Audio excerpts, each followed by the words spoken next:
নমস্কাৰ ইয়া prime time শো ষ্টুডিঅ'ত মই প্ৰাঞ্চল যোগীৰ ৰাম ৰাজ্যত সুৰক্ষিত নহয় যুৱতী মহিলা উত্তৰ প্ৰদেশৰ দুটা জঘন্য তথা নৃশংস দলবদ্ধ ধৰ্ষণ কাণ্ডই জোকাৰি গৈছে সমগ্ৰ দেশ এপিনে ধৰ্ষিতাৰ ঘৰলৈ পদযাত্ৰা কৰাৰ সময়তে গ্ৰেটাৰ নয়ডাত ৰাহুল গান্ধী সহ গ্ৰেপ্তাৰ হল কংগ্ৰেছৰ নেতা কৰ্মী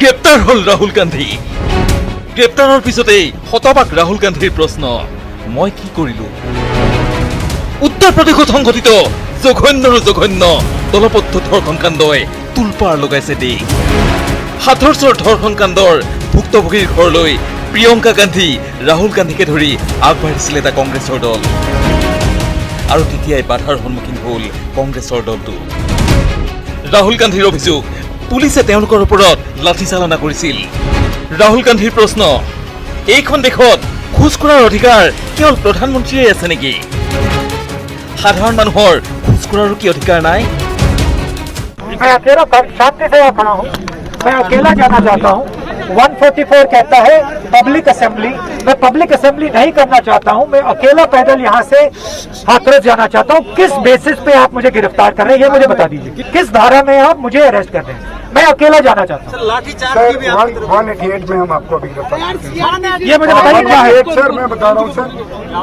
188 समझाइए क्या है एनी लॉ कौन सा लॉ है कौन सा लॉ है ইফালে পৰিস্থিতি নিয়ন্ত্ৰণৰ বাহিৰলৈ যোৱাত 144 ধাৰা জাৰি কৰা হৈছে উত্তৰ প্ৰদেশৰ হাথৰছত ইফালে হাথৰছ কাণ্ডৰ পিছত উত্তৰ প্ৰদেশত ক্ৰমাগতভাৱে সংঘটিত হল তৃতীয়টো ধৰ্ষণ কাণ্ড হাথৰছ কাণ্ডৰ পিছতেই বলৰামপুৰতো সংঘটিত হৈছিল আন এক জঘন্য দলবদ্ধ ধৰ্ষণ কাণ্ড কিন্তু এইবাৰ উত্তৰ প্ৰদেশৰ বুলন্দ চহৰত ধৰ্ষণৰ শিকাৰ হল এগৰাকী 14 বছৰীয়া যুৱতী যোগী ৰাজ্যত নিৰাপত্তা বিচাৰি নাৰীয়ে হাহাকাৰ কৰিবলগীয়া হোৱাত এতিয়া সমগ্ৰ দেশতেই সৃষ্টি হৈছে তীব্ৰ প্ৰতিক্ৰিয়াৰ national x news 18 Assam north east खिलाफ फास्ट ट्रैक कोर्ट में सुनवाई हो रही है समयबद्ध उनकी कठोर सजा होगी उस परिवार को आर्थिक रूप से मदद किया गया आवास की मदद की गई सरकारी नौकरी की मदद की गई तो उनको न्याय अगर दिलाना है तो अपनी जहां कांग्रेस की सरकार राजस्थान में वहां जाना चाहिए मुख्यमंत्री अशोक गहलोत से सवाल करना चाहिए न कि यहां राजनीतिक ड्रामा करना चाहिए उत्तर प्रदेश में नोएडा पे डीएनडी में सर अचानक से जो राजनीतिक दल इस मामले में सक्रिय हो गए हैं अलवर जौनपुर तमाम जनपदों में इस तरह की घटनाएं बताई जा रही हैं तो बताया जा रहा है महिलाओं के साथ अपराध हो रहा है दलितों के साथ में अपराध हो रहा है बयानबाजी भी हो रही कैसे देख रहे हैं क्यों आखिर इस तरह से अखिलेश जी हों या मायावती जी हों राहुल गांधी हों प्रियंका चौतरफा हमले क्यों होने से उत्तर प्रदेश में कानून का राज्य है आज कोई संगठित अपराध नहीं हो रहे कहीं सांप्रदायिक दंगे नहीं हुए 3.5 सालों में और आप देख रहे जिस तरह से गिरोहों के खिलाफ कार्रवाई हो रही है उनकी संपत्ति এয়া আছিল প্ৰতিক্ৰিয়া ৰাষ্ট্ৰীয় পৰ্যায়ত বিজেপিয়ে প্ৰতিক্ৰিয়া প্ৰকাশ কৰিছে ৰাহুল গান্ধীৰ গ্ৰেপ্তাৰক লৈ ৰাহুল গান্ধী যি প্ৰতিবাদী কাৰ্যসূচী আজি ৰূপায়ণ কৰিছিল তাক লৈ মুঠতে ধাৰাবাহিক এতিয়া প্ৰতিক্ৰিয়া চলি আছে দেশজুৰি কংগ্ৰেছে প্ৰতিবাদী কাৰ্যসূচী ৰূপায়ণ কৰিছে এই বিষয়টোক লৈ অসমতো প্ৰতিবাদ সাব্যস্ত কৰা হৈছে গুৱাহাটীৰ ৰাজীৱ ভৱনৰ সন্মুখত ধুবুৰীত বা আন প্ৰান্ততো মানকাছৰ পৰা খবৰ আহিছে তাতো কংগ্ৰেছৰ প্ৰতিবাদী কাৰ্যসূচী ৰাহুল গান্ধীক গ্ৰেপ্তাৰৰ বিৰুদ্ধে কিন্তু সবাতোকৈ ডাঙৰ প্ৰশ্নটো হ'ল যে যোগীৰ ৰাম ৰাজ্যত সঁচাকৈ সুৰক্ষিত নহয় নেকি যুৱতী মহিলা উত্তৰ প্ৰদেশৰ দুটাকৈ এতিয়া তিনিটা হলগৈ এই জঘন্য তথা নৃশংস দলবদ্ধ বলৎকাৰ কাণ্ড এতিয়া সমগ্ৰ দেশ জোকাৰি গৈছে বহুকিটা প্ৰশ্ন একেলগে উত্থাপন হৈছে আমাৰ সতীৰ্থ দুগৰাকীকৈ সাংবাদিক আমাৰ সৈতে আছে এফালে দিল্লীৰ ব্যুৰো চিফ পাৰ্থজ্যোতি বৰা আৰু আনফালে ধুবুৰীৰ আমাৰ সতীৰ্থ সাংবাদিক জ্যোতিৰ্ময় চক্ৰৱৰ্তী মই প্ৰথমে পাৰ্থৰ পৰা জানিব বিচাৰিছো ৰাহুল গান্ধীৰ গ্ৰেপ্তাৰ প্ৰসংগত ৰাহুল গান্ধীক গ্ৰেপ্তাৰ কৰা হল এতিয়ালৈকে কি আপডেট আছে মুকলি হ'বনে ৰাহুল গান্ধী আজি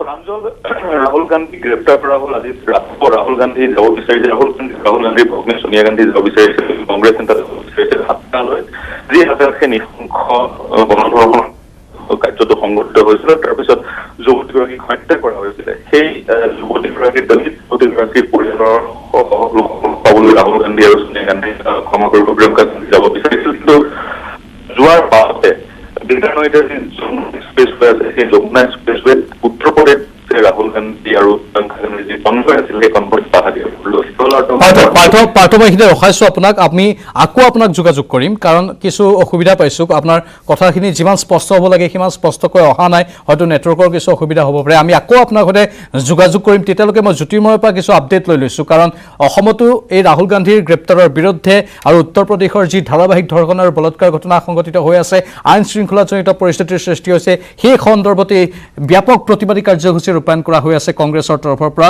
ধুবুৰীৰ পৰা কি খবৰ আছে জ্যোতিৰ্ময় জনাব জ্যোতিৰ্ময় ধুবুৰীত কেনে ধৰণৰ প্ৰতিবাদ চলি আছে হয় নিশ্চয়কৈ প্ৰাঞ্জল উত্তৰ প্ৰদেশত যি আইন শৃংখলা পৰিস্থিতি হওক বা ৰাহুল গান্ধী গ্ৰেপ্তাৰৰ ঘটনাৰ পিছত আজি দেখা গৈছে সন্ধিয়াৰ ভাগত ধুবুৰী যুৱ কংগ্ৰেছ আৰু NSIৰ উদ্যোগত এক প্ৰতিবাদী কাৰ্যসূচী লোৱা হয় ধুবুৰী ৰাজীৱ ভৱনৰ সন্মুখত ৰাজপথত বহি পৰে উত্তাল প্ৰতিবাদ সাব্যস্ত কৰে আৰু এই সমগ্ৰ ঘটনাৰ পিছত তেওঁলোকে তাত প্ৰধানমন্ত্ৰী নৰেন্দ্ৰ মোদীৰ পুতলিকা দাহ কৰে আৰু এই সমগ্ৰ ঘটনাই আচলতে ৰাহুল গান্ধীক যি শাৰীৰিকভাৱে নিৰ্যাতন চলোৱা বুলি কংগ্ৰেছ কৰ্মীয়ে ক'ব বিচাৰে আৰু তেওঁলোকে এই শাৰীৰিকভাৱে নিৰ্যাতন চলোৱাৰ প্ৰতিবাদৰ লগে লগে তেওঁ গ্ৰেপ্তাৰৰ প্ৰতিবাদ কৰে আৰু এই সমগ্ৰ ঘটনাত আচলতে যি উত্তৰ প্ৰদেশৰ চৰকাৰ আছে বা উত্তৰ প্ৰদেশৰ আৰক্ষী আছে তেওঁলোকৰ যে বৰ্বৰতা আচলতে এই কংগ্ৰেছ কৰ্মীসকলৰ ওপৰত বা কংগ্ৰেছ নেতাজনৰ ওপৰত যে কৰা হৈছিল সেই সমগ্ৰ ঘটনাত উত্তাল প্ৰতিবাদ সাব্যস্ত কৰে আৰু অহাকালিলৈ তেওঁলোকে এক প্ৰতিবাদী কাৰ্যসূচী লৈছে অহাকালি দিনৰ 12 বজাত তেওঁলোকে ধুবুৰীত জিলা কংগ্ৰেছৰ তৰফৰ পৰা এক প্ৰতিবাদী কাৰ্যসূচী তেওঁলোকে উলিয়াব আৰু আজি এই প্ৰতিবাদ কাৰ্যসূচীত কংগ্ৰেছৰ নেতাসকলে স্পষ্ট কৰি দিয়ে এটা কথা যে এনেধৰণৰ যে পুলিচে যে নিৰ্যাতন সেই নিৰ্যাতনে কিন্তু আচলতে তেওঁলোকে বহি নাথাকে তেওঁলোকে চৰকাৰৰ এই আচলতে তেওঁলোকে ক'ব বিচাৰে যে চৰকাৰে এনেকুৱা নিৰ্যাতন চলাই থকা যি তেওঁলোকৰ চৰিত্ৰ আচলতে য'ত এগৰাকী মহিলা এগৰাকী যুৱতীৰ এনেকুৱা বলাৎকাৰৰ ঘটনাৰ পিছত তেওঁলোকে প্ৰতিবাদ কৰিবলৈ ওলাই অহাত বা তেওঁলোকৰ ঘৰলৈ যাবলৈ দিয়াত যে বাধা প্ৰদান কৰা হৈছে আচলতে কি লুকুৱাব বিচাৰিছে সমগ্ৰ ঘটনা সেয়ালৈ কিন্তু বিভিন্ন প্ৰশ্ন উত্থাপন কৰে প্ৰাঞ্জল জ্যোতিৰ্ময় লাইনত থাকক আপুনি আমাৰ সৈতে যিহেতু মানকাছৰতো প্ৰতিবাদী কাৰ্যসূচী ৰূপায়ণ হৈছে বুলি আমি গম পাইছো মুঠতে সেই অঞ্চলসমূহ যিসমূহ অঞ্চলৰ বিশেষকৈ কংগ্ৰেছৰ বহু সতীৰ্থ আছে বা বহু কৰ্মী আছে তেওঁলোকৰ ব্যাপক প্ৰতিবাদী কাৰ্যসূচী হৈছে আমি সেইখিনি সন্দৰ্ভতে আকৌ এবাৰ বুজ লওঁ আপোনাৰ জৰিয়তে আকৌ পাৰ্থৰ সৈতে আমাৰ যোগাযোগ হৈছে সম্ভৱ পাৰ্থ আপুনি কৈ আছিলে বহুখিনি তথ্য দি আছিলে আপডেটখিনি আমি জানিব বিচাৰিছো এই মুহূৰ্তত কি কি শেহতীয়া খবৰ আছে আৰু প্ৰতিবাদ যিহেতু চলি আছে ৰাহুল গান্ধীৰ শেহতীয়া আপডেট কি আছে হয় প্ৰাঞ্জল মই জনাই আছিলো ৰাহুল গান্ধী কংগ্ৰেছ নেতা ৰাহুল গান্ধী আৰু ৰাহুল গান্ধীৰ ভগ্নী কংগ্ৰেছ নেতা প্ৰিয়ংকা গান্ধীয়ে তেওঁলোকে হাথিয়াৰ যি গৰাকী ভুক্তভোগী যাৰ নৃশংসভাৱে ধৰ্ষণ কৰি হত্যা কৰা হৈছিল তেওঁৰ সেই যুৱতীগৰাকীৰ পৰিয়ালক সাক্ষাৎ কৰিবলৈ তেওঁলোক ৰাতিপুৱা ওলাইছিল কংগ্ৰেছ নেতা দুগৰাকী আৰু তেওঁলোকৰ লগত গৈছিল বহুতো NSY আৰু ইউথ কংগ্ৰেছৰ সদস্য তথা নেতা আৰু কিছু মহিলা উপস্থিত আছিলে কিন্তু গ্ৰেটাৰ নয়ডাৰ যি যমুনা এক্সপ্ৰেছৱে আছে সেই যমুনা এক্সপ্ৰেছৱেত বাধা প্ৰদান কৰিলে ৰাহুল গান্ধী আৰু প্ৰিয়ংকা গান্ধীক উত্তৰ প্ৰদেশ পুলিচে তেওঁলোকক যাবলৈ দিয়া নহ'ল আৰু সেই তাতে হুলস্থুলীয়া পৰিৱেশৰ সৃষ্টি হ'ল ৰাহুল গান্ধীয়ে দাবী কৰিছে উত্তৰ প্ৰদেশ পুলিচে তেওঁ ওপৰত হাত উঠোৱাবলৈ অপদস্থ কৰা বুলি যাৰ পৰিপ্ৰেক্ষিতত ৰাহুল গান্ধী যদি ভিজুৱেল দেখা যায় বা ফটো চোৱা যায় ৰাহুল গান্ধী মাটিত পৰি যোৱা ৰাস্তাত পৰি যোৱা দেখা পাইছিল আৰু তাৰপিছত ৰাহুল গান্ধী অকলে পদযাত্ৰা কৰি সেই য'ত বাধা প্ৰদান কৰা হৈছে সেই স্থানৰ পৰা সেই ভুক্তভোগীৰ গাঁওখনলৈ ভুক্তভোগী যুৱতীগৰাকী গাঁওখনলৈ যাব বিচাৰিছিল কাৰণ কিন্তু পুলিচে বাধা দিলে উত্তৰ প্ৰদেশ পুলিচে আৰু তেওঁলোকে ক'লে যে 144 জন বাহাল আছে উত্তৰ প্ৰদেশত আৰু তাৰ পৰিপ্ৰেক্ষিতত ৰাহুল গান্ধী যাব বা প্ৰিয়ংকা গান্ধী যাব নোৱাৰে আৰু ইতিমধ্যে দুয়োগৰাকী এৰেষ্ট কৰা হ'ল ভাৰতীয় জনতা পাৰ্টীৰ দফা 188 IPC 188 অধীনত দুয়োকে এৰেষ্ট কৰা হ'ল আৰু তাৰপিছত দুয়োকে উত্তৰ প্ৰদেশ পুলিচে দিল্লীলৈ লৈ আহিলে আৰু দিল্লীত তেওঁলোক দুয়োকে সোনিয়া গান্ধীৰ বাসগৃহত থৈ গ'লহি উত্তৰ প্ৰদেশ পুলিচে ইয়াৰ ব্যাপক প্ৰতিক্ৰিয়া পৰিলক্ষিত হৈছে সৰ্বত্ৰ প্ৰতিবাদ সাব্যস্ত কৰা পৰিলক্ষিত হৈছে বিশেষকৈ কংগ্ৰেছৰ নেতাকৰ্মীসকলে প্ৰতিবাদ সাব্যস্ত কৰিছে এই মুহূৰ্তত ইণ্ডিয়া গেটত প্ৰতিবাদ সাব্যস্ত কৰি আছে বহুকেইজন কংগ্ৰেছৰ নেতাকৰ্মীয়ে আৰু সকলোৱে এই কাৰ্যক গৰিহণা দিছে তাৰ পৰিৱৰ্তে পাৰ্থ সকলোৱে গৰিহণা দিয়া বুলি আপুনি কৈছে কিন্তু যেহেতু আমি সেই ভিজুৱেলছসমূহ দেখিলোঁ ৰাহুল গান্ধী পৰি গৈছিলে আৰু ৰাহুল গান্ধীয়ে পোনপটীয়াকৈ কৈছে যে তেওঁক ভৰিৰে গোৰ মাৰি পেলাই দিয়া হৈছে বা বগৰাই দিয়া হৈছে এনেধৰণৰ অভিযোগ ৰাহুল গান্ধীয়ে স্বয়ং দিছিল আমাৰ নেটৱৰ্ক 18ৰ সাংবাদিকৰ সন্মুখত যি কি নহওক কিন্তু এই সমগ্ৰ বিষয়টো কিন্তু বহু দূৰলৈকে চলিব কাৰণ আহি আছে বহুকেইখন ৰাজ্যৰ বিধানসভা নিৰ্বাচন সেয়েহে কংগ্ৰেছে এই বিষয়টোক হয়তো সহজে এৰি নিদিব আৰু দেশত এক প্ৰকাৰ বিশেষ প্ৰতিবাদী কাৰ্যসূচী তেওঁলোকে গঢ়ি তুলিব বিজেপি চৰকাৰৰ বিৰুদ্ধে তাৰ যেনে এক ইংগিত আমি আজিয়ে পাই গৈছো পাৰ্থ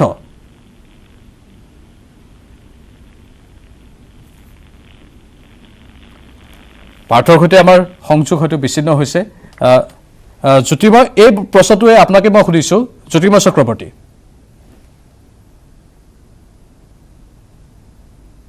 দুয়োগৰাকীৰ সৈতে আমাৰ সংযোগ বিচ্ছিন্ন হৈছে আমি ইতিমধ্যে সমগ্ৰ বিষয়টো আপোনালোকক জনালো যেহেতু এই বিষয়টোক লৈ এতিয়া কংগ্ৰেছৰ প্ৰতিবাদ চলিছে আৰু প্ৰতিবাদী কাৰ্যসূচী এতিয়া দেখা গৈছে অসমতো প্ৰতিবাদ হৈছে ৰাহুল গান্ধী গ্ৰেপ্তাৰৰ বিৰুদ্ধে মুঠতে ই যে বহু দূৰলৈকে চলিব বা বহু দিনলৈকে এই বিষয়টো যে উত্থাপন হৈ থাকিব তাৰ এটা ইংগিত আমি লাভ কৰিছোঁ সেই ভিজুৱেলছসমূহ আপোনালোকক আকৌ দেখুৱাই আছোঁ যেহেতু এটা অত্যন্ত গুৰুত্বপূৰ্ণ বিশেষ খবৰ বুলি আমি ইয়াক অভিহিত কৰিছোঁ আৰু এনেধৰণৰ এই প্ৰতিবাদী কাৰ্যসূচীৰ মাজত যি আজি ঘটনা দেখিবলৈ পোৱা গ'ল সেই ঘটনাক লৈ কিন্তু স্বাভাৱিকতেই বহুতেই গৰিহণা দিছে Salman Khurshidar প্ৰতিক্ৰিয়া আছে যদি সম্ভৱ হয় আমি শুনাম feel that they can get away and clearly there were attempts to cover it otherwise why would the lady be put in Aligarh hospital for such a long time and not be brought to Delhi to AIMS or to Safdarjung she might have lived if she had been brought in time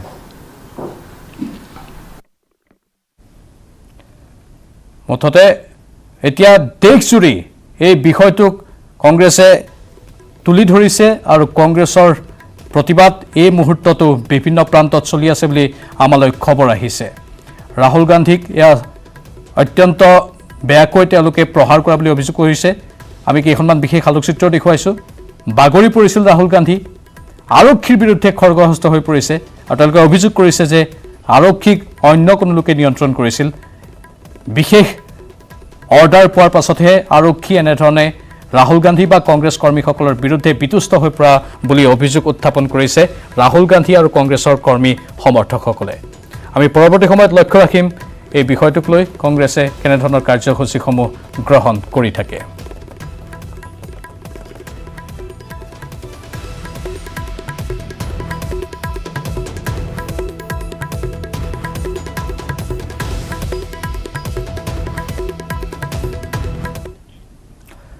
এটা আন গুৰুত্বপূৰ্ণ খবৰলৈ আমি আগবাঢ়িব বিচাৰিছোঁ 5 দিনৰ crime ব্ৰাঞ্চৰ জিম্মালৈ প্ৰেৰণ কৰা হ'ল দীপন ডেকাক অহা 6 অক্টোবৰত পুনৰ CJM আদালতত হাজিৰ কৰোৱা হ'ব SI কেলেংকাৰীৰ মাষ্টাৰ মাইণ্ড দীপন ডেকাক আত্মসমৰ্পণ কৰিবলৈ আহি নিশা পতা চাৰ্কুচিত গ্ৰেপ্তাৰ হৈছিল আৰক্ষীৰ মষ্ট ৱান্টেড পলাতক দীপন ডেকা আৰু ইতিমধ্যে আজি আদালতত হাজিৰ কৰোৱা হ'ল 5 দিনৰ জিম্মালৈ প্ৰেৰণ কৰা হৈছে ক্ৰাইম ব্ৰাঞ্চে 5 দিন ধৰি জেৰা চলাব অৱশ্যে 7 দিনৰ জিম্মা বিচাৰিছিল ক্ৰাইম ব্ৰাঞ্চে কিন্তু 5 দিনৰ জিম্মাহে লাভ কৰিছে এতিয়া 6 অক্টোবৰত পুনৰ CJM আদালতত হাজিৰ কৰা হ'ব SI কেলেংকাৰীৰ মাষ্টাৰ মাইণ্ড দীপন ডেকাক কিন্তু জেৰা কালত কি কি তথ্য সন্মুখলৈ আহিছে বা অহাৰ সম্ভাৱনা আছে আন কোন কোন লোকৰ নাম হয়তো সন্মুখলৈ আহিব পাৰে এই সকলো বিষয় একেলগে উত্থাপন হৈছে এক পৰিচালিত নাটক নেকি ইয়া তাক লৈও বহুখিনি কথা চৰ্চিত হৈছে ইয়াৰ পৰিচালক কোন ইয়াৰ প্ৰযোজক কোন এনেধৰণৰ বিষয়সমূহ এতিয়া উত্থাপন হৈছে মুঠতে এই কেলেংকাৰীয়ে ৰাজ্য কপাই আছে আৰু ৰাজ্য কপোৱাৰ মাজতে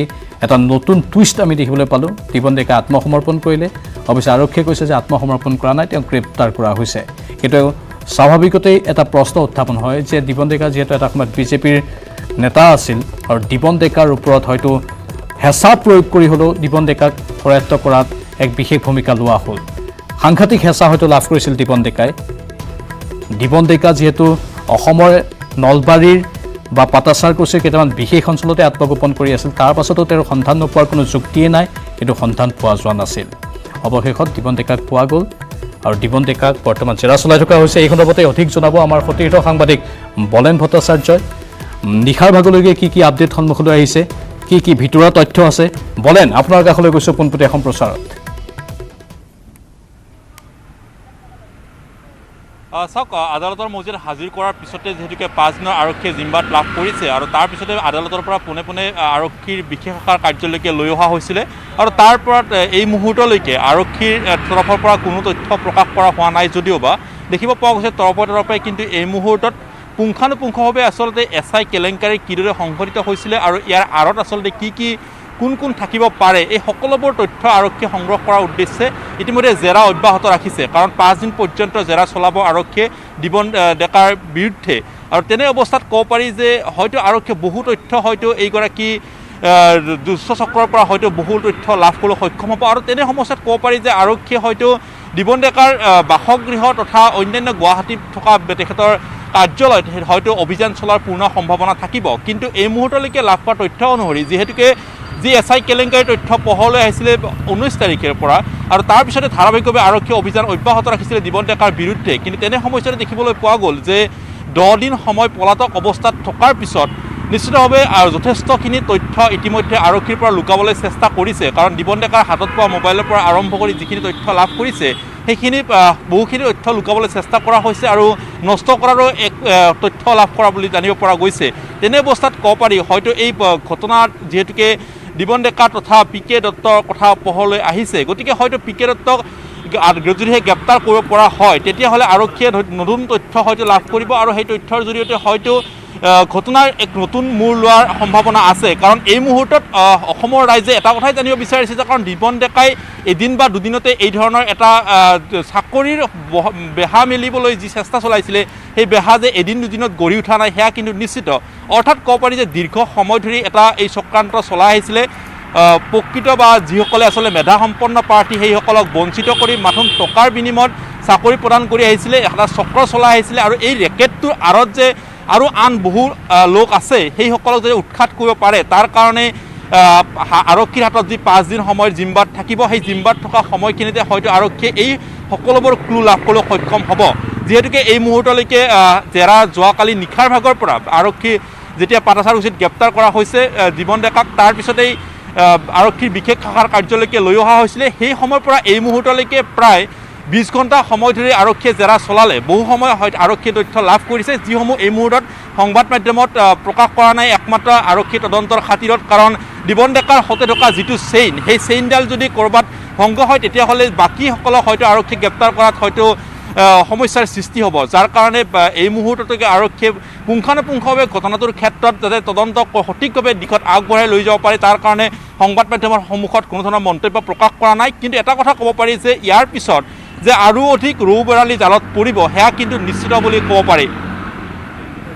বলেন নিশ্চিত বুলি কৈছে আপুনি যে ৰৌ বৰালি জালত পৰিব আগন্তুক দিনত, আৰু সেইটো হয়তো লক্ষণীয় হ'ব কেনেধৰণে কোন কোন জালত পৰে, কোন ৰৌ বৰালি আছে প্ৰকৃততে। দিবন ডেকাক কোনে ইমান দিনে সহায় কৰি আহিছিল, কাৰ আশীৰ্বাদ লাভ কৰিছে। আমি দৰ্শকসকলক ক'ব বিচাৰিছোঁ দিবন ডেকা এটা মাত্ৰ মহুৰাহে যেন, দিবন ডেকাক যেন প্ৰয়োগ কৰা হ'ল পুতলাহে যেন। কিন্তু দিবন ডেকা বা এনেধৰণৰ কিছু নিকৃষ্ট কৰ্মৰ সৈতে জড়িত ব্যক্তিয়ে পইচা লৈ টকা লৈ চাকৰি দিলে সেই টকা লোৱা ব্যক্তিসকলেও কিন্তু এনে নিকৃষ্ট কাণ্ডই সংঘটিত কৰিব। কাৰণ তেওঁলোকে 7-8 লাখ টকা 10-12 লাখ টকা দিয়াৰ পাছত কোন মানসিকতাৰে বা কেনেধৰণৰ সৎ মানসিকতাৰে কাম কৰিব পাৰিব, কেতিয়াও নোৱাৰে। তেওঁলোকে স্বাভাৱিক কথা, তেওঁলোকে যি মানসিকতাৰে কাম কৰিব সেই মানসিকতা হ'ব কেৱল টকা ঘটাৰ, 2 নম্বৰী টকা ঘটাৰ। সেই মানসিকতালৈ কাম কৰিলে এই চেইনডাল দীঘলীয়া হৈ গৈ থাকিব আৰু হৈ আছে। দীঘলীয়া হৈ তেনেধৰণৰ চেইন আমি হৈ থকা দেখিবলৈ পাই আছোঁ। আৰু সেইবাবে হয়তো প্ৰশাসনত বা আৰক্ষী বিভাগত এনে কিছুমান ব্যক্তি সোমাই পৰে যিসকলে কেৱল দুৰ্নীতি কেলেংকাৰী সংঘটিত কৰে, নিজৰ স্বাৰ্থ সিদ্ধিৰ বাবে কাম কৰে। সেইটো হ'ল সবাতোকৈ দুৰ্ভাগ্যজনক কথা। সেই চেইনডাল কাটিব লাগিব, সেই চেইনডাল সামগ্ৰিকভাৱে ৰোধ কৰিব লাগিব। বলেন আমি আন এটা কথা জানিব বিচাৰিছোঁ, যিহেতু দিবন ডেকাৰ এই সমগ্ৰ বিষয়টোৰ লগত জনসংযোগ কানেকশ্যন আহি পৰিছে। দিবন ডেকাৰ পত্নীৰ প্ৰসংগ উত্থাপন হৈছে, সকালবেলাই হওক বা 7 Sisters পোষ্টেই হওক, য'ত প্ৰায় 7 বছৰ কাম কৰা বুলি দেখুৱাই জনসংযোগত হেনো পত্নীয়ে চাকৰি লৈছিল, কিন্তু সকালবেলা পেপাৰখন মাত্ৰ 1.5 বছৰ কালহে চলিছিল। এই বিষয়টোক লৈ আৰক্ষীয়ে কি মন্তব্য প্ৰকাশ কৰিছে, সেই সন্দৰ্ভত কিবা তদন্ত হ'বনে বা জনসংযোগৰ তৰফৰ পৰা এই ক্ষেত্ৰত কিবা প্ৰতিক্ৰিয়া আহিছে নেকি?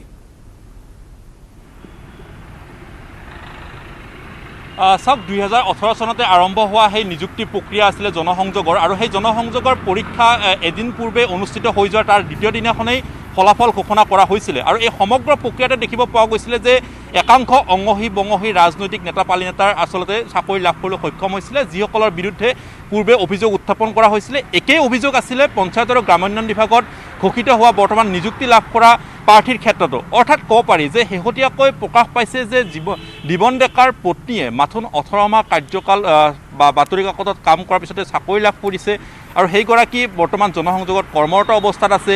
কিন্তু প্ৰশ্ন হৈছে যে SI কেলেংকাৰীৰ সৈতে নিৰপেক্ষভাৱে যদি আৰক্ষীয়ে তদন্ত চলাবলৈ যায় তেতিয়াহ'লে নিশ্চিতভাৱে জনসংযোগৰ ক্ষেত্ৰত নতুনকৈ ইয়াৰ তদন্ত আগবঢ়াব লাগিব। কাৰণ আপুনি চাওক, যেতিয়া PK দত্তৰ গৃহত অভিযান চলাইছিলে তেতিয়াই দেখিব পোৱা গৈছিলে যে অন্যান্য পূৰ্বে অনুষ্ঠিত হৈ যোৱা পৰীক্ষাৰ প্ৰশ্ন কাকত তথা এডমিট কাৰ্ড লাভ কৰিছিলে। অৰ্থাৎ এই মুহূৰ্তত এটা কথা স্পষ্ট হৈছে পিকে দত্তৰ সৈতে দিবন ডেকাৰ সম্পৰ্কটো মধুৰ সম্পৰ্ক আছিলে, যিটো লাগিলে চাকৰি নিযুক্তিৰ ক্ষেত্ৰতেই হওক।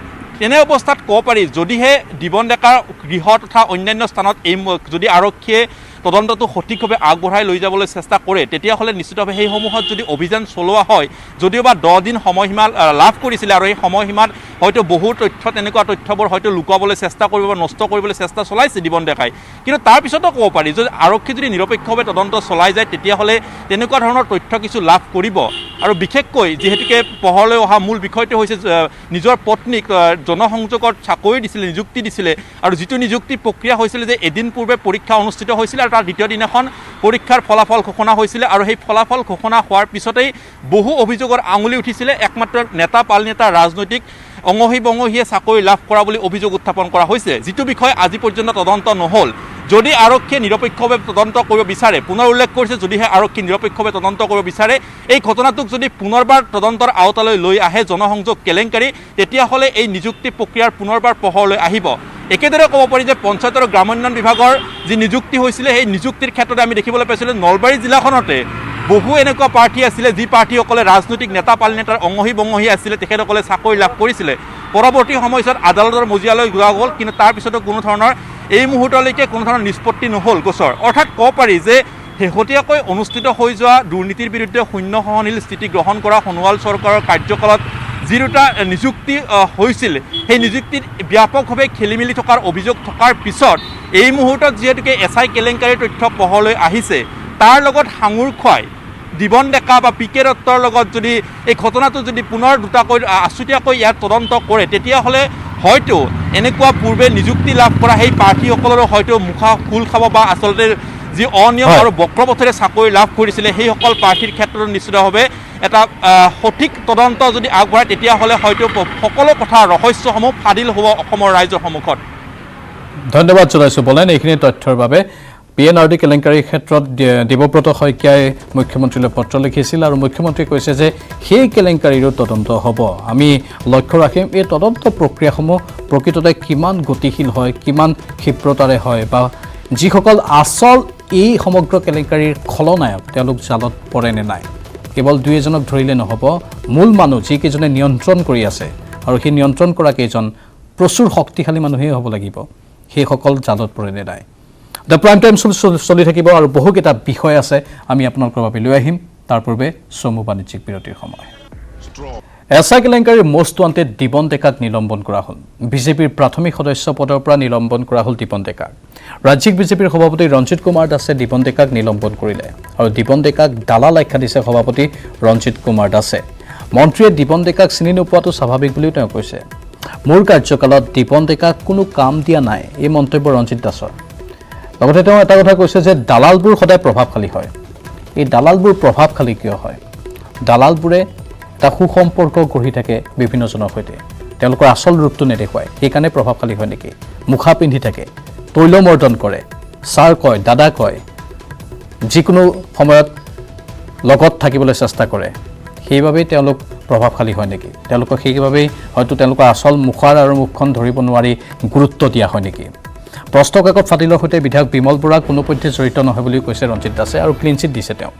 বিধায়ক বিমল বৰাক সৎ বিধায়ক বুলি কৈছে। চিলেবাছৰ আধাৰত কোচিং চেণ্টাৰ খোলাটো অপৰাধ হ'ব নোৱাৰে বুলিও তেওঁ কৈছে। আনকি ৰঞ্জিত দাসে নিজৰো 3টাকৈ কোচিং চেণ্টাৰ থকা বুলি উল্লেখ কৰিছে আৰু দৰমহাৰ টকাৰেহে সেই কোচিং চেণ্টাৰকেইটা খোলা বুলি কৈছে। হিমন্ত বিশ্ব শৰ্মা কংগ্ৰেছ আমোলৰ মন্ত্ৰী হৈ থাকোঁতে তেওঁৰ পৰামৰ্শ অনুযায়ী ময়ো কোচিং চেণ্টাৰ খুলিছিলোঁ, এই মন্তব্য কৰিছে। প্ৰশ্ন কাকত ফাটিল হোৱা হ'লে মোকো জুকুৰীয়া কৰিব নেকি, সেই প্ৰশ্নটো কৰিছে ৰঞ্জিত দাসে।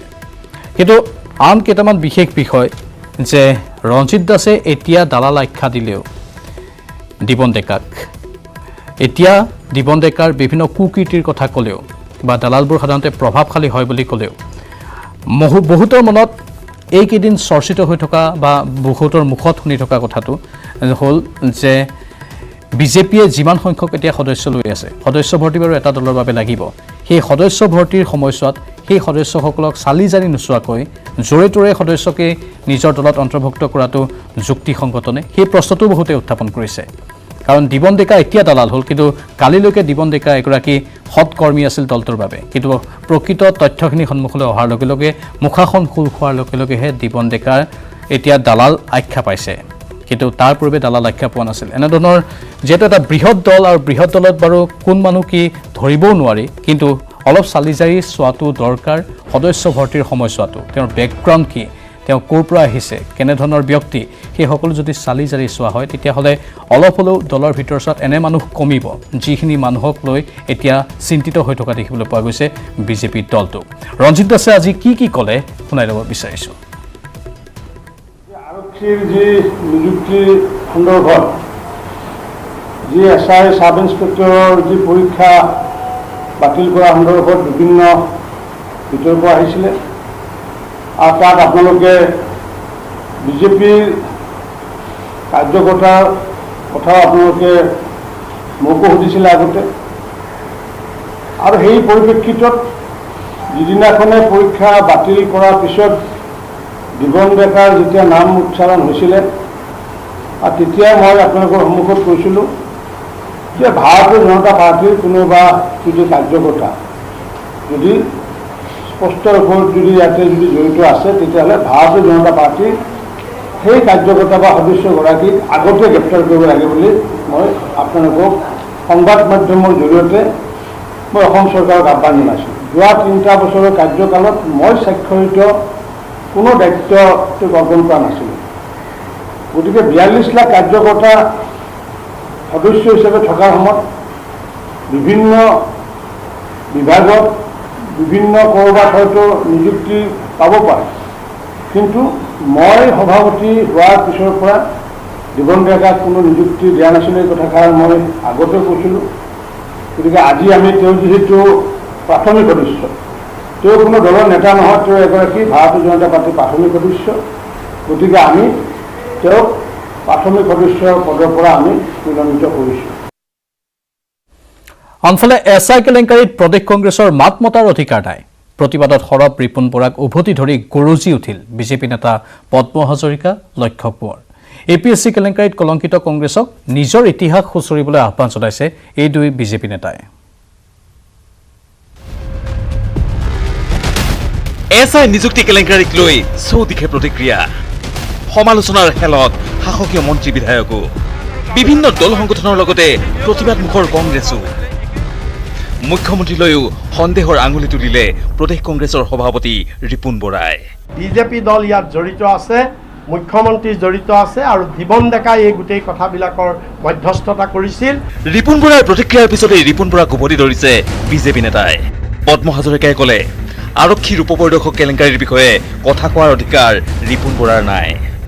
আমি ৰিপুণ বৰাক যেতিয়া কোৰ্টত এতিয়া কি হ'ল মই নাজানো, মন্ত্ৰী থকা অৱস্থাত দিল্লীত যেতিয়া খেদি ধৰিছিল, তিহাৰ জেলত দিছিল, আমি সেই সময়ত তেওঁ আজি যেনেকৈ বকি আছে, তেওঁ বকি থকা নৈতিক অধিকাৰ আছে জানো বাৰু সেইজন মানুহৰ? অসমৰ ৰাজনৈতিক ইতিহাসত কোনোবা মন্ত্ৰী হৈ থকা অৱস্থাত তিহাৰ জেললৈ যোৱা, নিজৰ চৰকাৰ থকা অৱস্থাত তেনেকুৱা নজিৰ আছে নেকি? ৰিপুণ বৰাক কটাক্ষ বিধায়ক পদ্ম হাজৰিকাৰ। তিহাৰ জেলৰ আলহী হোৱা ৰিপুণ বৰাই নিজৰ ইতিহাস এবাৰ নিজেই লুটিয়াই চাওক। APSCৰ কেলেংকাৰীৰ যোগেদি কংগ্ৰেছ চৰকাৰে দুৰ্নীতিৰ এক ফেক্টৰী বনাইছিল। গতিকে কংগ্ৰেছ দলৰ এনেবোৰ কথা কোৱাৰ নৈতিক অধিকাৰ নাই। আচলতে এনেকুৱা কথা কোৱাৰ নৈতিক অধিকাৰ তেওঁলোকৰ নাই, কাৰণ দুৰ্নীতিৰ ফেক্টৰী বনাইছিল APSC কেলেংকাৰী ৰাকেশ পালক দি তেওঁলোকে নিযুক্তি দিয়া 67গৰাকী বিষয়াক আমি জেলত ৰাখিব লগা, আমাৰ চৰকাৰে জেলত ৰাখিব লগা অৱস্থা হৈছিলে, আৰু এতিয়াও তাত চলি আছে। একে সুৰতে সুৰ মিলাই বিজেপি নেতা লক্ষ্য কোঁৱৰেও ক'লে, APSCৰ কেলেংকাৰীৰ কলাদাগ মচিবলৈকে ৰিপুণ বৰাই কৰিছে ইমান লম্ফজম্ফ। তদানীন্তন মুখ্যমন্ত্ৰী ডাঙৰীয়া, আজি মোৰ তেওঁৰ নাম ক'বলৈ মন নাছিল কাৰণ তেখেত অসুস্থ হৈ আছে, তথাপিতো ক'ব লাগিব যে তেখেতে ৰাজহুৱাকৈ সংবাদ মাধ্যমৰ আগত কৈছিল যে হয় আমি দুৰ্নীতি কৰিছোঁ, কামো কৰিছোঁ। তেওঁলোকৰ মুৰব্বীৰ, চৰকাৰৰ মুৰব্বীৰ এনেকুৱা এটা লজ্জাহীন এটা বক্তব্য আছিল। গতিকে সেই দলৰ সভাপতিয়ে এনে কথা কোৱা কেতিয়াও সমীচীন নহয়। আমি দেখিছিলোঁ সেই মই চাকৰিৰ যি মুকলি বেহা মেলিছিল, আমাৰ এতিয়া সন্দেহ হৈছে যেতিয়া মাননীয় মুখ্যমন্ত্ৰী ডাঙৰীয়াই শাসনৰ গাদীত বহিয়েই সেই দুষ্কৃতিকাৰীসকলৰ বাবে কঠোৰ ব্যৱস্থা ল'লে, তেওঁলোকৰ এছাম নিষ্ক্ৰিয় হৈ পৰিলে। ৰঙাপাৰাৰ পৰা ধনেশ্বৰ কলিতাৰ সহযোগত Raju Baruah, News 18 North East. এতিয়াৰ পৰা অৱসৰৰ পিছদিনাই শিক্ষক কৰ্মচাৰীয়ে লাভ কৰিব পেঞ্চন আৰু ৰাজহুৱা অভিযোগ বিভাগৰ উদ্যোগত মুকলি কৰা হ'ল কৃতজ্ঞতা পৰ্টেল। এতিয়াৰ পৰা অনলাইন যোগে হ'ব পেঞ্চন দাখিল আৰু ট্ৰেকিং ব্যৱস্থা। স্বাভাৱিকতে ইয়াত এতিয়া সময় কম লাগিব আৰু সেয়েহে হয়তো পিছদিনাখনেই পেঞ্চন লাভ কৰিবলৈ সক্ষম হ'ব। এই ব্যৱস্থা দেশৰ ভিতৰত প্ৰথম ৰাজ্য হৈছে অসম। অৱসৰপ্ৰাপ্ত লোকে এই আঁচনিৰ জৰিয়তে অৱসৰৰ পিছদিনাই লাভ কৰিব পেঞ্চন আৰু ৰাজহুৱা বিভাগ ৰাষ্ট্ৰীয় তথ্য প্ৰযুক্তি বিভাগৰ তত্বাৱধানত কৰা হৈছে এই পৰ্টেল ব্যৱস্থা। প্ৰথম অৱস্থাত প্ৰাদেশিকৃত শিক্ষক আৰু কৰ্মচাৰীৰ ক্ষেত্ৰত পৰীক্ষামূলকভাৱে কৰা হ'ব এই ব্যৱস্থাটো। চলিত বৰ্ষৰ জুন মাহৰ পৰা ছেপ্টেম্বৰৰ 30 তাৰিখলৈ অৱসৰ লোৱা শিক্ষক কৰ্মচাৰীসকলে লাভ কৰিব এই আঁচনিৰ সুবিধা। কামৰূপ মেট্ৰৰ অধীনৰ স্কুলৰ ক্ষেত্ৰত পাইলট প্ৰজেক্ট হিচাপে কৰা হৈছে এই পৰ্টেল। আৰু কালি অৱসৰ গ্ৰহণ কৰা শিক্ষক কৰ্মচাৰীসকলে লাভ কৰিছে পেঞ্চন আৰু পৰৱৰ্তী সময়ত এই পৰিসৰ বৃদ্ধি কৰা হ'ব আন বিভাগৰ কৰ্মচাৰীসকলৰ ক্ষেত্ৰত। এই ব্যৱস্থা গ্ৰহণ কৰা হ'ব বিদ্যালয় পৰিদৰ্শকে এটা মাহত কিমানে অৱসৰ গ্ৰহণ কৰিলে তথ্য দিব বিভাগত। তাৰ পাছত এই ব্যৱস্থাসমূহ গ্ৰহণ কৰা হ'ব, অৰ্থাৎ ক্ষিপ্ৰতাৰে কামসমূহ হ'ব। আৰু এই ডিজিটেলি যি প্ৰক্ৰিয়া গ্ৰহণ কৰা হৈছে সেই প্ৰক্ৰিয়াৰ জৰিয়তে আগতে যেনেধৰণে তাঁতবাতি কাঢ়িব লগা হয় পেঞ্চনৰ বাবে, সেই তাঁতবাতি কঢ়াৰ যি প্ৰক্ৰিয়া আছিল সেই প্ৰক্ৰিয়াটো হ্ৰাস পাব বা লুপ্ত পাব। সি এটা ভাল পদক্ষেপ হিচাপে এতিয়া বিভিন্নজনৰ মুখত শুনিবলৈ পোৱা গৈছে আৰু আশা কৰিছোঁ এনেধৰণৰ পদক্ষেপসমূহ যাতে প্ৰত্যেকটো বিভাগতে হওক আৰু প্ৰত্যেকটো বিভাগত এনে পদক্ষেপসমূহ হোৱাৰ ফলত সকলো কৰ্মচাৰী লাভান্বিত হ'ব। কাম কৰাৰ পাছত পেঞ্চন নীতিগতভাৱে পাব লাগে সময়মতে, কিন্তু আগতে আকৌ আমাৰ ৰাজ্যখনত পূৰ্বতে কি আছিল, পেঞ্চনৰ কাৰণে এখন নতুন সংগ্ৰাম আৰম্ভ কৰিব লাগে। হ'বনে নহয় তাৰ তাকো নাই নিশ্চয়তা, হয়নে? অনিশ্চয়তাৰ মাজত দীৰ্ঘদিন সেৱা কৰাৰ পাছতো যদি এগৰাকী ব্যক্তি থাকিব লগা হয় তেতিয়া মানুহজনৰ মন কষ্ট দিয়ে। এই কথা মই ভাবো যে এই কৃতজ্ঞতা কাৰ্যসূচীটোৱে আগন্তুক দিনত নিষ্ঠাৰে আগুৱাই নিব। এটা দশকৰো অধিক কাল সেৱা আগবঢ়াই অৱশেষত অৱসৰ ল'লে ৰেম্বোৱে। মৰিয়নি ৰেল সুৰক্ষা বাহিনীৰ বিশেষ যোদ্ধা আছিল ৰেম্বো। কিন্তু কোন এই ৰেম্বো, চাওক আমাৰ এই প্ৰতিবেদন। অৱসৰ ল'লে ৰেম্বোৱে। ফুলৰ মালা ফুলম গামোচাৰে বিদায় জনোৱা হ'ল ৰেম্বো। ৰেল সুৰক্ষা বাহিনীত এটা দশকৰো অধিক কাল সেৱা আগবঢ়ালে ৰেম্বোৱে। 11 বছৰ পূৰ্বে দিল্লীত উচ্চ প্ৰশিক্ষণ গ্ৰহণ কৰাৰ পিছৰে পৰা মৰিয়নিৰ ৰেল সুৰক্ষা বাহিনীত কৰ্মৰত হৈ আছিল ৰেম্বো। ৰেল সুৰক্ষা বাহিনীৰ বহু সফল অভিযানৰ অংশ আছিল ৰেম্বো। স্বাধীনতা দিৱস, গণতন্ত্ৰ দিৱসৰ প্ৰাক মুহূৰ্তত মৰিয়নি ৰেল ষ্টেচনত কুটাঘাট ৰোধত ৰেল আৰক্ষীৰ বাবে মূল ভৰসা আছিল ৰেম্বো।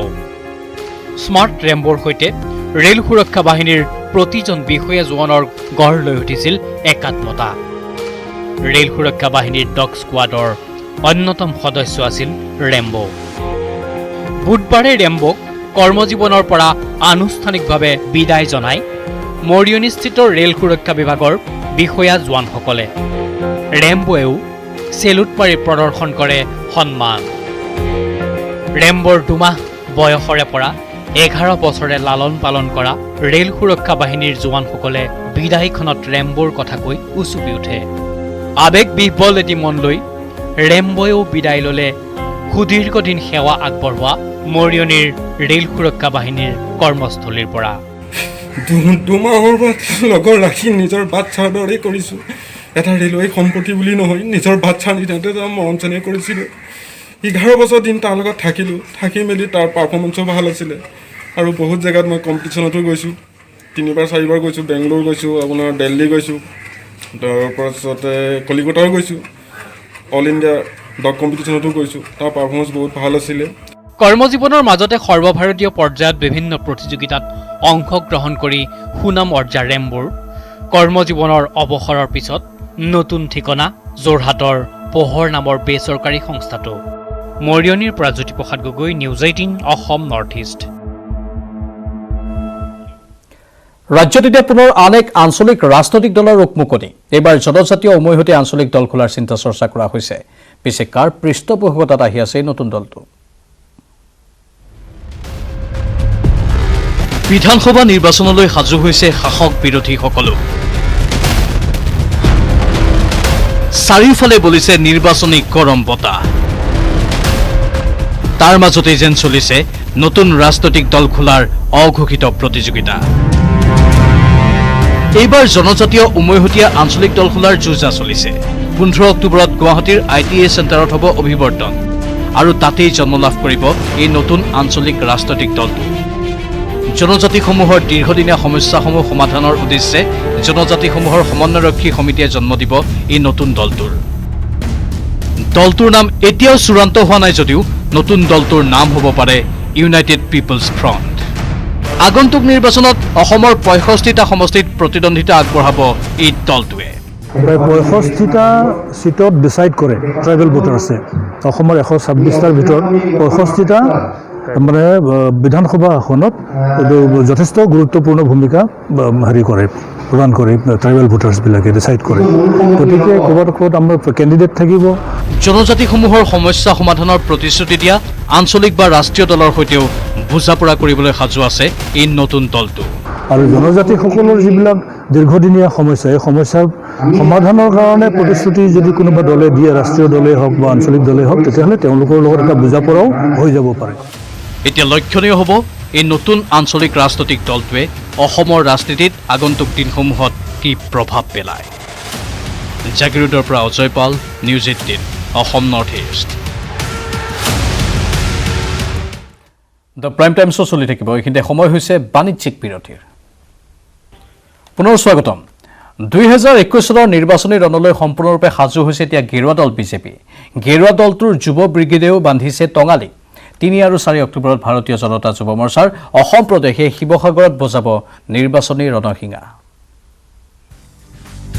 বিজেপিৰ লক্ষ্য মিছন 100ৰ পাৰ সাজু বিজেপিৰ যুৱ ব্ৰিগেড তেজস্বী সূৰ্যৰ নেতৃত্বত শক্তিশালী ৰূপত যুৱ মৰ্চা যি সময়ত কংগ্ৰেছ এডিএফৰ মিত্ৰতাৰ চৰ্চা তুংগত সেই সময়তে 2021ৰ নিৰ্বাচনী তৎপৰতা বিজেপিৰ ইখনৰ পিছত সিখন বৈঠক অনুষ্ঠিত কৰি সাংগঠনিক দিশটো সবল কৰাত উঠি পৰি লাগিছে গেৰুৱা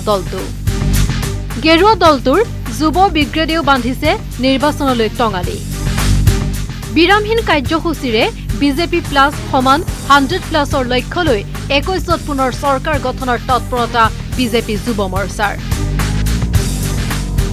সন্মুখত 2021ৰ বিধানসভা নিৰ্বাচন আৰু 2021ৰ বিধানসভা নিৰ্বাচনৰ বাবে এতিয়া সম্পূৰ্ণৰূপে সাজু হৈছে বিজেপি আৰু গেৰুৱা দলটোৰ যুৱ মৰ্চা এতিয়া পূৰ্ণোদ্যমে সাজু হৈছে আৰু সাজু হৈ তেওঁলোকে 3 আৰু 4 অক্টোবৰত শিৱসাগৰত অনুষ্ঠিত কৰিব প্ৰথমখন কাৰ্যনিৰ্বাহক বৈঠক শিৱসাগৰৰ যুৱ মৰ্চাই বজাব ৰণসিঙা উপস্থিত থাকিব সৰ্বানন্দ সোণোৱাল সভাপতি ৰঞ্জিত কুমাৰ দাস সাংগঠনিক সম্পাদক ফণীন্দ্ৰনাথ শৰ্মা নেডাৰ আহ্বায়ক হিমন্ত বিশ্ব শৰ্মা ৰাষ্ট্ৰীয় সাধাৰণ সম্পাদক দিলীপ শইকীয়াকে ধৰি নেতৃবৃন্দ বিজেপি অসম প্ৰদেশৰ যুৱ মৰ্চাৰ সেইবাবে এই তৎপৰতা অহা অক্টোবৰ মাহৰ 3 আৰু 4 তাৰিখে ভাৰতীয় জনতা যুৱ মৰ্চা অসম প্ৰদেশৰ প্ৰথমখন কাৰ্যনিৰ্বাহক সভা ঐতিহ্যমণ্ডিত বুৰঞ্জী প্ৰসিদ্ধ নগৰী শিৱসাগৰ জিলাত অনুষ্ঠিত কৰা হ'ব যেহেতু বিধানসভা নিৰ্বাচন আহি আছে সেই নিৰ্বাচনৰ প্ৰতি লক্ষ্য ৰাখি আমাৰ এই প্ৰথমখন কাৰ্যনিৰ্বাহক সভাত বিভিন্ন ধৰণৰ আমাৰ সাংগঠনিক কথা আলোচনা কৰা হ'ব আৰু সেয়েহে এই ৰাজ্যিক কাৰ্যনিৰ্বাহক সভাখন খুব গুৰুত্বপূৰ্ণ হিচাপে বিবেচিত কৰা হৈছে বিগত বহুকেইটা নিৰ্বাচনত বিজেপি যুৱ মৰ্চাই লৈ আহিছে নিৰ্ণায়ক ভূমিকা হয়তো এইবাৰো নিৰ্ণায়ক ভূমিকা ল'ব বিজেপিৰ যুৱ ব্ৰিগেডে কেমেৰাত নিতুলৰ সহযোগত Raju Baruah News 18 Assam north east এবাৰ উত্তৰ অসমবাসীৰ বাবে এটা ভাল খবৰ আমি জনাব বিচাৰিছোঁ আজিৰে পৰা চলিব কামাখ্যাৰ পৰা মুৰকং চেলেক অভিমুখী বিশেষ ৰেল কৰোনা মহামাৰীৰ বাবে যোৱা 7 মাহে ৰেল সেৱা বন্ধ ৰাখিছিল চৰকাৰে গণসংক্ৰমণ যাতে অধিক বৃদ্ধি নাপায় তাৰ প্ৰতি লক্ষ্য ৰাখি চৰকাৰে সিদ্ধান্ত লৈছিল ৰেল সেৱা বন্ধ ৰখাৰ আৰু সুদীৰ্ঘ 7 মাহৰ পিছত 1 অক্টোবৰৰ পৰা তথা আজিৰে পৰা কামাখ্যাৰ পৰা মুৰকংচিলাক বিশেষ ৰেল চলোৱাৰ কথা সদৰি কৰাৰ পিছতেই ৰেল আস্থানসমূহ চাফ চিকুণ কৰাৰ লগতে চেনিটাইজ কৰা হৈছে ধেমাজি ৰেলৱে ষ্টেচনটো ইতিমধ্যে চাফ চিকুণ কৰা হৈছে ইয়াৰ সমান্তৰালকৈ ৰেল বিভাগৰ যাত্ৰীসকলৰ প্ৰতি আহ্বান জনাইছে যাতে সকলোৱে স্বাস্থ্যবিধিসমূহ পালন কৰি থাকে আৰু স্বাস্থ্যবিধি পালন কৰি গন্তব্যস্থানলৈ গ'লে কোনো বিশেষ চিন্তা কৰিবলগীয়া নাই আজি মন্ত্ৰী হিমন্ত বিশ্ব শৰ্মায়ো একেটা কথাকেই কৈছিল যেনে তেওঁ কৈছে যে 1 নৱেম্বৰৰ পৰা বিদ্যালয়সমূহ খোলাৰ কথা চিন্তা চৰ্চা কৰি থকা হৈছে সকলোৱে যদি স্বাস্থ্যবিধি মানি চলে তেনেহ'লে নৱেম্বৰ মাহলৈ হয়তো কোভিড-19 কিছু পৰিমাণে হ্ৰাস পাব পাৰে বা পজিটিভৰ সংখ্যা হ্ৰাস পাব পাৰে সেয়েহে সকলোৱে স্বাস্থ্যবিধি মানি চলক নিজৰ দায়িত্ববোধ জগাই তোলক সামাজিক ব্যৱধান মানি চলক মুখত মাস্ক ব্যৱহাৰ কৰক এই আহ্বানসমূহ জনোৱা হৈছে ৰেল বিভাগেও সেই আহ্বানে জনাইছে ইফালে ৰেল বিভাগে লোৱা সিদ্ধান্তক আদৰণি জনাইছে ধেমাজিবাসীয়ে কিয়নো দূৰণিবতীয়া যাত্ৰীসকলে বিভিন্ন ক্ষেত্ৰত আহুকালৰ সন্মুখীন হ'বলগীয়া হয় বিগত মাহকেইটাত আমি তেনেধৰণৰ এক ছবি দেখিবলৈ পাইছিলোঁ বিশেষ ৰেলখনে এতিয়া উপকৃত কৰিব উত্তৰ অসমৰ ৰাইজক লগতে আগন্তুক দিনত অন্যান্য ৰেলসমূহৰ চলাচল কৰিবলৈ আহ্বান জনায় সৰ্বসাধাৰণ নাগৰিকে অৱশ্যে এই ক্ষেত্ৰত সকলো সিদ্ধান্ত ৰেলৱে কৰ্তৃপক্ষই ল'ব ৰেলৱে এই বিষয়সমূহ বিচাৰ বিবেচনা কৰি আছে অন্য ৰেলসমূহৰ যাত্ৰা কেতিয়াৰে পৰা কেনেধৰণে আৰম্ভ কৰিব পৰা যাব কিন্তু ইতিমধ্যে এখন বিশেষ ৰেলৰ যাত্ৰা আজিৰ পৰা আৰম্ভ হৈছে আৰু উত্তৰ অসমবাসীৰ বাবে এটা ভাল খবৰ আহিছে সকলো যাত্ৰীকে অনুৰোধ কৰিম যে স্বাস্থ্যবিধি মানি সকলোৱে যাতে ট্ৰেইনত উঠিব পাৰে সেইমতে আমাৰ ডিপাৰ্টমেণ্টে ব্যৱস্থা লৈছে আৰু আজি বিশেষকৈ আমি চাফ চিকুণ আৰু চেনিটাইজ সকলোতে কৰা হৈছে আগৰ টাইম মতে চলিব হয় ডেইলি চলিব এখন ডেইলি চলিব আজি আৰক্ষী দিৱস কাহিলীপাৰাস্থিত 4ৰ্থ অসম আৰক্ষী বাহিনীত উদযাপিত হয় অসম আৰক্ষী দিৱস অনুষ্ঠান এই অনুষ্ঠানত উপস্থিত থাকে মুখ্যমন্ত্ৰী সৰ্বানন্দ সোণোৱাল অসম চৰকাৰৰ মুখ্য সচিব আৰক্ষী সঞ্চালক প্ৰধানৰ লগতে শীৰ্ষ আৰক্ষী বিষয়াসকল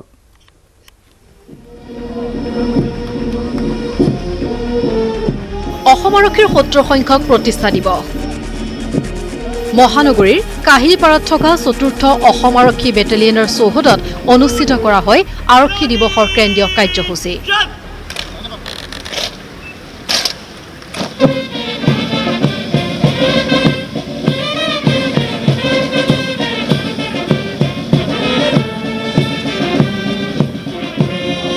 মুখ্যমন্ত্ৰী সৰ্বানন্দ সোণোৱাল অসম চৰকাৰৰ মুখ্য সচিব কুমাৰ সঞ্জয় কৃষ্ণ অসম আৰক্ষীৰ সঞ্চালক প্ৰধান ভাস্কৰ জ্যোতি মহন্তকে ধৰি উপস্থিত থাকে আৰক্ষী বিষয়া জোৱান আৰক্ষী দিৱসত উপস্থিত থাকি মুখ্যমন্ত্ৰীয়ে কৰে কেইবাটাও গুৰুত্বপূৰ্ণ ঘোষণা কোভিডৰ এই বিপদৰ সময়ত নিষ্ঠাৰে কাম কৰা আৰক্ষীলৈ মুখ্যমন্ত্ৰীৰ মেডেল প্ৰথমবাৰৰ বাবে আৰক্ষীলৈ দিয়া হয় দুৰ্যোগ সেৱা বঁটা প্ৰতিগৰাকী আৰক্ষীলৈ বছৰেকীয়া স্বাস্থ্য পৰীক্ষাৰ ব্যৱস্থা 1200ৰ পৰা 2000 টকালৈ ৰেচনৰ ধন বৃদ্ধি প্ৰতিটো দুৰ্যোগপূৰ্ণ মুহূৰ্তত অসম আৰক্ষীয়ে সকলো সময়তে জনসাধাৰণৰ বন্ধু হিচাপে নিষ্ঠাৰে কাম কৰি আহিছে অসম আৰক্ষীৰ বাবে মেডেল ঘোষণা কৰিছোঁ চিফ মিনিষ্টাৰৰ তৰফৰ পৰা ইতিমধ্যে আপোনালোকে গম পাইছে তেখেতসকলে যি উল্লেখযোগ্য ক্ৰাইচিছৰ সময়ত মানৱীয় দায়িত্ব পালন কৰিছে সাংবিধানিক দায়িত্ব কৰ্তব্য পালন কৰিছে জনসাধাৰণৰ বৃহত্তৰ স্বাৰ্থত কাম কৰিছে সেইবাবে তেখেতসকলক উদগনি দিয়াৰ লক্ষ্যৰে আৰু ডিজাষ্টাৰ ক্ষেত্ৰতো যিখিনি নিৰ্ভীকতাৰে কাম কৰিছে তাৰ বাবে বিভিন্ন মেডেলেৰে তেখেতসকলক সন্মান জনোৱাৰ উদ্দেশ্যে আজি আমাৰ তৰফৰ পৰা এই মেডেল ঘোষণা কৰিছোঁ আমি ফ্ৰী মেডিকেল হেল্থ চেকআপৰ বাবেও আজিৰ পৰা আমি এই কথা ঘোষণা কৰিছোঁ যাতে আমাৰ প্ৰতিগৰাকী আৰক্ষী বিষয়া কৰ্মচাৰী এই সুযোগটো পাব পাৰে পূৰ্বতে এই সুযোগটো নাছিল যে অসম চৰকাৰে অসম আৰক্ষীক মনোবল যোগান ধৰাৰ বাবে আমি বিভিন্ন আঁচনি হাতত লৈছোঁ লগতে সাইবাৰ অপৰাধ বৃদ্ধি নিয়ন্ত্ৰণ আৰু সজাগতাৰ বাবে ৰাজ্যজুৰি এমাহ সাইবাৰ সেফটি মান্থ হিচাপে পালনৰো ঘোষণা কৰে মুখ্যমন্ত্ৰী সৰ্বানন্দ সোণোৱালে অসম আৰক্ষীয়ে দায়িত্ব পালন কৰিব পাৰে ইয়াৰ প্ৰতি বিশেষ যত্ন লোৱা বিশেষ পদক্ষেপ লোৱা গতিকে মই আশা ৰাখিছোঁ সাংবাদিক বন্ধুসকল আপোনালোকে বহু কষ্ট স্বীকাৰ কৰি আজি এই অসম আৰক্ষী দিৱসটো সফল কৰাৰ ক্ষেত্ৰত উল্লেখযোগ্য সহযোগিতা আগবঢ়ালে তাৰ বাবে ধন্যবাদ জনাইছোঁ এনেদৰে বৃহস্পতিবাৰে কাহিলীপাৰাৰ 4ৰ্থ অসম আৰক্ষী বেটেলিয়ন চৌহদত পালন কৰা হয় অসম আৰক্ষী দিৱস কেমেৰাৰ প্ৰভাস সিঙৰ সহযোগত Gunjan Kalita news 18 Assam north east এবাৰ আমি আপোনালোকক কেইটামান বিশেষ ভিডিঅ' দেখুৱাম এই ভিডিঅ'কেইটাত আপোনালোকে দেখিব যে কেৱল গাড়ীত মানুহে অহা যোৱা নকৰে, গৰু অহা যোৱা কৰে। গৰু অহা যোৱা কৰাৰ এই দৃশ্য দেখি হয়তো আপুনি কিছু ভাবিছে যে হঠাৎ এই বিলাসী গাড়ীখনৰ ভিতৰত গৰু ক'ৰ পৰা আহিল, তাকো ড্ৰাইভাৰ ছিটৰ কাষত। আমি আপোনালোকক এতিয়া সমগ্ৰ বিষয়টোৰ আচল ৰহস্য ক'ব বিচাৰিছোঁ। উজনিত অব্যাহত আছে গৰু চোৰৰ দপদপনি। ডিব্ৰুগড়ৰ বাইপাছত উদ্ধাৰ হ'ল গৰুসহ এই বিলাসী বাহনখন।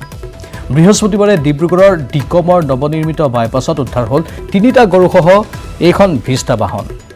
AS23H3413 নম্বৰৰ এইখন ভিষ্টা বাহনৰ ভিতৰত পুৱাই স্থানীয় ৰাইজে প্ৰত্যক্ষ কৰে 3টাকৈ গৰু আৰু লগে লগে খবৰ দিয়ে ডিকম আৰক্ষীয়ে।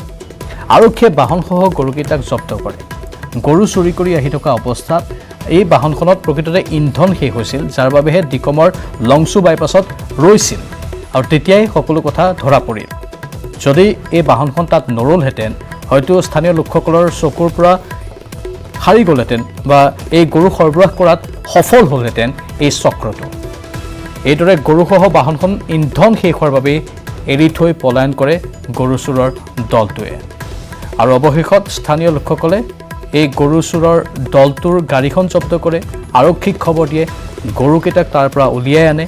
কিন্তু এই চক্ৰটোৰ খলনায়কসকল এতিয়া পলাতক অৱস্থাত আছে, ধৰিবলৈ সক্ষম হোৱা নাই। আপুনি এবাৰ চাওক কেনেধৰণৰ কৌশল এতিয়া এই দুষ্ট চক্ৰবোৰে গ্ৰহণ কৰিছে নিজৰ অপকৰ্ম কৰাৰ বাবে, সহজ ধনৰ বাবে। গৰুৰ চোৰাং বেহা এনেধৰণেই চলি আছে, তাকো বিলাসী বাহনৰ ভিতৰত। এইটোৱে প্ৰথম ঘটনা নহয়, ইয়াৰ পূৰ্বেও বহুকেইটা এনে ঘটনা সংঘটিত হৈছে। আমি ধাৰাবাহিকভাৱে এনেধৰণৰ বাতৰি আপোনালোকৰ বাবে লৈ আনি আছোঁ, কিন্তু হ্ৰাস পোৱা নাই। বিভিন্নজন ধৰা পৰিছে, ধৰা পৰাৰ পাছতো আৰক্ষীয়ে যেনেধৰণৰ সক্ৰিয়তা এনে গৰুৰ চোৰাং বেহাৰ বিৰুদ্ধে ল'ব লাগিছিল তেনেধৰণৰ সক্ৰিয় পদক্ষেপ এতিয়ালৈকে লোৱা নাই।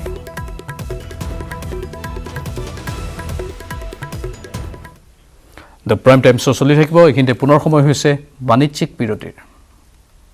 পুনৰ স্বাগতম। এতিয়া জনাঞ্চলত পৰিণত হৈছে এসময়ৰ অভয়াৰণ্য। এসময়ত বনৰীয়া মহৰ কাৰণে বিখ্যাত লখিমপুৰৰ পাভ অভয়াৰণ্যত এতিয়া ঘন জনবসতি। বন বিভাগৰ চকুৰ আগতে 4,900 হেক্টৰ জোৰা পাভ পৰিণত হ'ল জনবসতিপূৰ্ণ গাঁৱলৈ।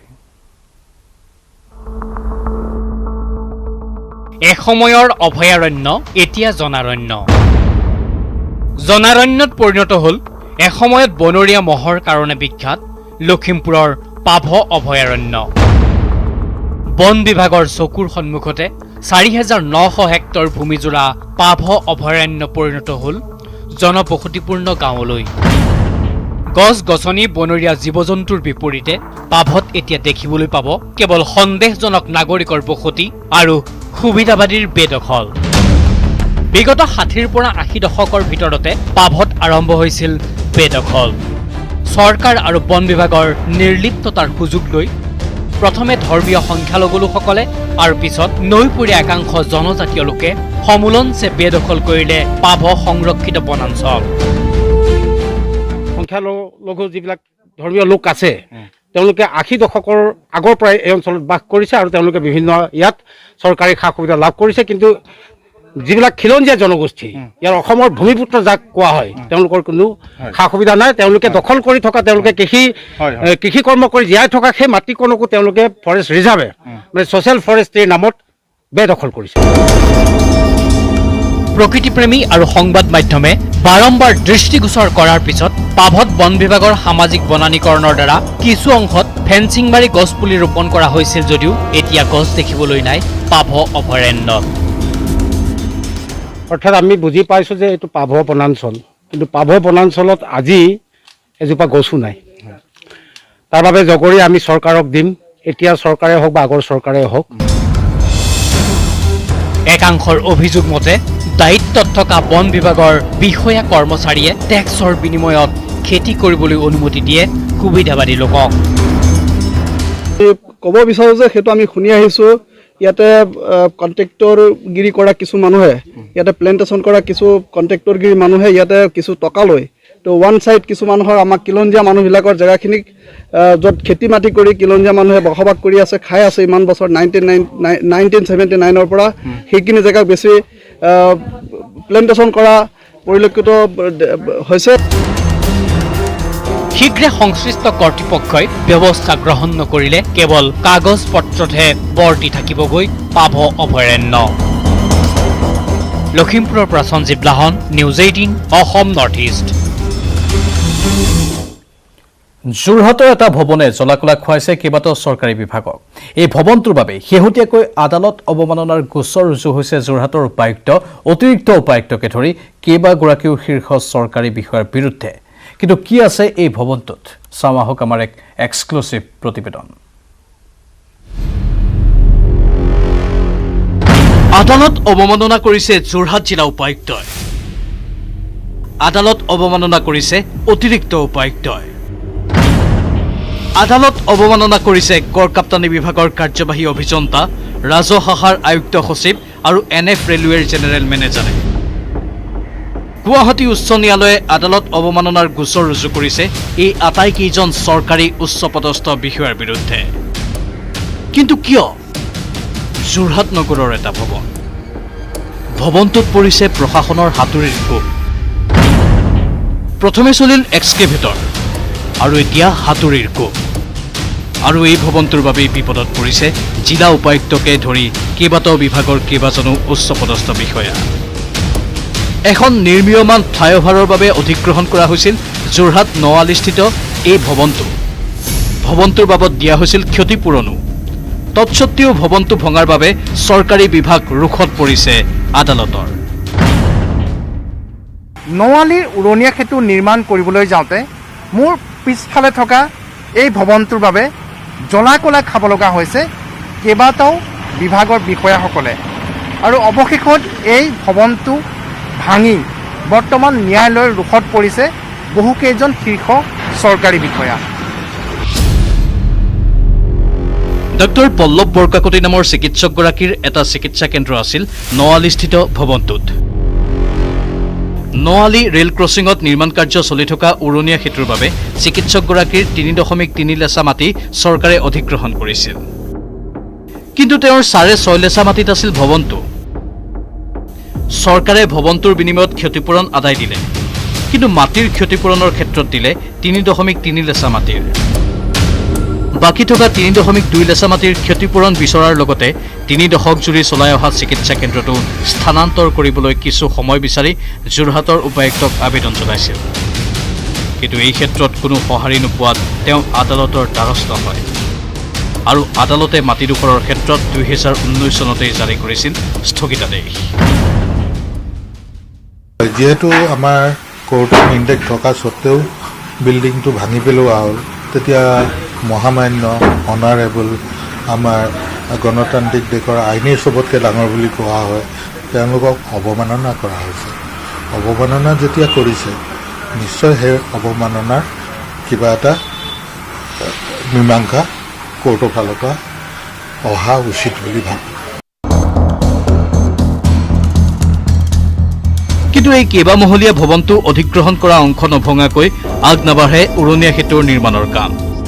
তদুপৰি ফ্লাইঅভাৰৰ নিৰ্মাণৰ কাম আগবঢ়াৰ লগে লগে বিপদজনক হৈ পৰিছিল ভৱনটো। অৱশেষত যোৰহাটৰ উপায়ুক্তই বিশেষ উদ্যোগ লৈ ভৱনটোৰ অধিগ্ৰহণ কৰা অংশ কিছুদিন পূৰ্বে ভাঙি দিয়ে। স্থগিতাদেশ থকাৰ পিছতো ভৱনটো ভঙা বাবে বৰ্তমান আদালতৰ ৰোষত পৰিছে কেইবাগৰাকীও শীৰ্ষ চৰকাৰী বিষয়া। গুৱাহাটী উচ্চ ন্যায়ালয়ে আদালত অৱমাননাৰ গোচৰ ৰুজু কৰি যোৰহাটৰ উপায়ুক্ত, অতিৰিক্ত উপায়ুক্ত তপন গোহাঁই, গড়কাপ্তানি বিভাগৰ কাৰ্যবাহী অভিযন্তা বিপুল দত্ত, ৰাজহ শাখাৰ আয়ুক্ত সচিব আৰু NF ৰেলৱেৰ জেনেৰেল মেনেজাৰলৈ 8 সপ্তাহৰ ভিতৰত আদালতত নিজৰ স্থিতি অৱগত কৰিবলৈ নিৰ্দেশ জাৰি কৰিছে। মহামান্য উচ্চ ন্যায়ালয়ে এই আদালতৰ অৰ্ডাৰ ইচ্ছাকৃতভাৱে অৱমাননা কৰা এটা গোচৰ ৰুজু কৰিছে আৰু অসম চৰকাৰৰ ৰাজহ শাখাৰ আয়ুক্ত সচিব, যোৰহাট জিলাৰ উপায়ুক্ত মহোদয়া, যোৰহাট জিলাৰ অতিৰিক্ত উপায়ুক্ত আৰু লগতে general manager Guwahati railway, NF railway, Maligaon আৰু PWD ৰোডছৰ এক্সিকিউটিভ ইঞ্জিনিয়াৰ বিপুল দত্তৰ বিৰুদ্ধে আদালত অৱমাননাৰ গোচৰ ৰুজু কৰি 8 সপ্তাহৰ ভিতৰত তেওঁলোকক আদালতত হাজিৰ হ'বৰ কাৰণে এটা নিৰ্দেশ দিছে। অধিগ্ৰহণ কৰাৰ সময়তে সৃষ্টি হোৱা কিছু বিভ্ৰান্তিৰ বাবেই আইনী মেৰপেচত সোমাই পৰিছে সমগ্ৰ বিষয়টো। কেমেৰা পাৰ্চন পূৰ্ণ বিকাশৰ সৈতে গৌতম বৰাৰ report, news 18 Assam north east. এতিয়া নিৰ্বাচনলৈ সাজু হৈছে মন্ত্ৰী হিমন্ত বিশ্ব শৰ্মা। নিজকে শাৰীৰিকভাৱে সক্ষম ৰাখিবলৈ য'তেই সুবিধা পাইছে শৰীৰ চৰ্চাত ভাগ লৈছে মন্ত্ৰী শৰ্মাই। লগতে ইটোৰ পিছত সিটোত দল খোলা সন্দৰ্ভতো মন্তব্য কৰিলে মন্ত্ৰীগৰাকীয়ে। নতুনকৈ গঠিত হ'ব খোজা আঞ্চলিক শক্তিক এটা ছাতিৰ তলত যুঁজিবলৈ আহ্বান জনাইছে মন্ত্ৰী হিমন্ত বিশ্ব শৰ্মাই। এই ৰিপৰ্ট আগবঢ়াই বিদায় লৈছোঁ আজিৰ দ্য প্ৰাইম টাইমছৰ পৰা। নমস্কাৰ। আহি আছে নিৰ্বাচন, সাজু ৰথী মহাৰথী। মন্ত্ৰী হিমন্তৰ কঁকালত টঙালি, হাতত ডাম্বেল। ৰাজনৈতিক কুচকাৱাজ তীব্ৰতৰ হৈ পৰাৰ সময়ত হঠাৎ মন্ত্ৰী হিমন্ত বিশ্ব শৰ্মা ব্যস্ত শাৰীৰিক অনুশীলনত।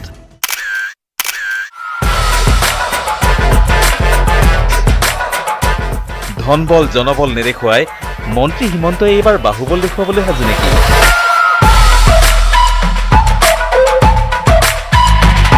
চতিয়া সমষ্টিৰ চাৰিদুৱাৰত বুধবাৰে এটা শৰীৰ চৰ্চা কেন্দ্ৰ মুকলি কৰে মন্ত্ৰীগৰাকীয়ে। কেন্দ্ৰটো মুকলি কৰি ৰাইজক 21ৰ নিৰ্বাচনত পদ্ম হাজৰিকাক ভোট দিবলৈ আহ্বান জনায় মন্ত্ৰীগৰাকীয়ে।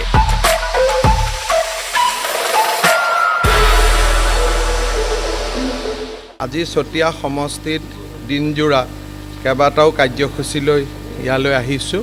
বিধায়ক পদ্ম হাজৰিকা ডাঙৰীয়াই চতিয়া সমষ্টিৰ নতুন চাম যুৱকৰ কাৰণে যিয়ে সুন্দৰ ব্যায়ামগাৰ নিৰ্মাণ কৰি ওলালে তাক উদ্বোধন কৰিবলৈ পাই মই নিজে ধন্য মানিছোঁ আৰু সুন্দৰ আঁচনিটোৰ বাবে তেখেতক মই ধন্যবাদ জনাইছোঁ।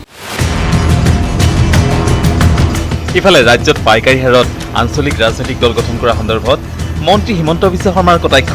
ৰাজনৈতিক দল খোলাটো ভালেই, কিন্তু হিচাপ নোহোৱাকৈ এইদৰে যধে মধে দল খুলি হাঁহিয়াতৰ পাত্ৰ হোৱাৰ সলনি সকলো এটা ছাতিৰ তললৈ আহি যুঁজ দিয়। যে গণতন্ত্ৰত মানুহ ৰাজনীতিত অহা ভাল, কিন্তু হিচাপ নোহোৱাকৈ দল খুলি আমাক সকলোকে হাঁহিয়াতৰ পাত্ৰ কৰাৰ বহুত বেছি প্ৰয়োজনো নাই। গতিকে মই আঞ্চলিক দলক অনুৰোধ কৰিম যে আপোনালোক একত্ৰিত হৈ এটা হৈ পেলাই আপোনালোকে দলত আহক, তেতিয়া আমাৰো ইলেকশ্যন খেলি ভাল লগা হ'ব, নহ'লে কেণ্ডিডেটবিলাকৰ নামেই মনত নাথাকিব।